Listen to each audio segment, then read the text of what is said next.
Okay. It's actually going this now. So, is it, right. So, Okay.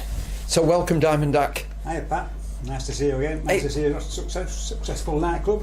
What a coincidence that when I had first started the guitar business, a good few years ago, you were the first person to ever buy a guitar. Nice coincidence. Anyway, about you. So tell me about how you evolved into. Well, back in the 60s, a long time ago, when you could go listen to vinyl in booths and things like that, or rooting through records, and I thought this looks interesting. And there was a black guy with a pinstripe suit on, just been let out of jail and done some recordings. I'd not heard of this guy at all. I took it home and did Big Road Blues. It wasn't Tommy Johnson who wrote the song. Tommy Johnson, no relation to Robert Johnson, but Tommy Johnson's Big Road Blues. That's what got me into it. It's a Delta kind of. It's on the album. It's on the Delta beat, and I just loved that song. So right from being a teenager, you were into it. Really, yeah.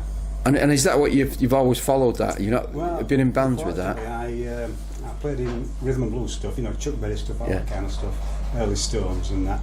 As a teenager, in 2 or 3 bands, Fugitives, Bobcats, and that kind of a band called Zenith. But after a few years of that, packed that in. Stuff got in the way, like divorce, like it does, and life does, and marriage and business and working. And I can't believe I did this. I didn't touch a guitar again for about 25, 30 years. Really? Yeah. And after the second divorce, I thought, what is it I really want to do? Because I'm interested in everything under the sun, a bit like you, enthusiastic about life and everything, And I thought, what is it I really want to do? Because you can't do everything. I thought, I want to go back to guitar playing, but fingerpicking, the old blacks, the old black, early traditional American deep sound blues, that kind of stuff. And then there were no YouTube then, and there weren't many books on that. And if there were, you can't learn from it. You can only learn certain things, So I got myself on a plane.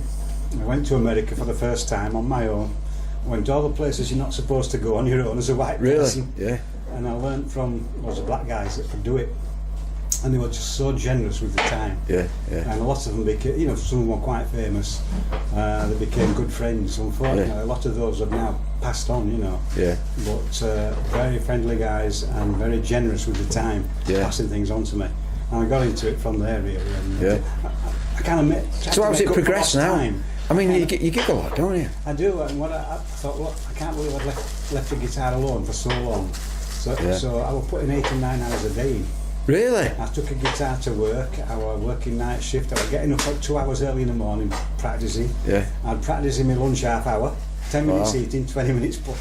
And I was trying to make up for lost time. Really. You like guitars, don't you? So as soon as I could, then I got out gigging and playing. And I just go all over anyway. I've just come back from Spain. I had a month in Spain. Have you? I've been gigging at night and busking during the day.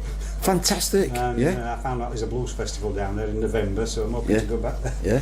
Do some more. I keep myself busy. I've got 5 albums out. 5 albums? Released a new one now. I've played on a trio in the past, but I've gone back to being totally solo because, when you've got a band, it's like, are you all available? Who wants to travel that far? Well, me, I'll go anywhere.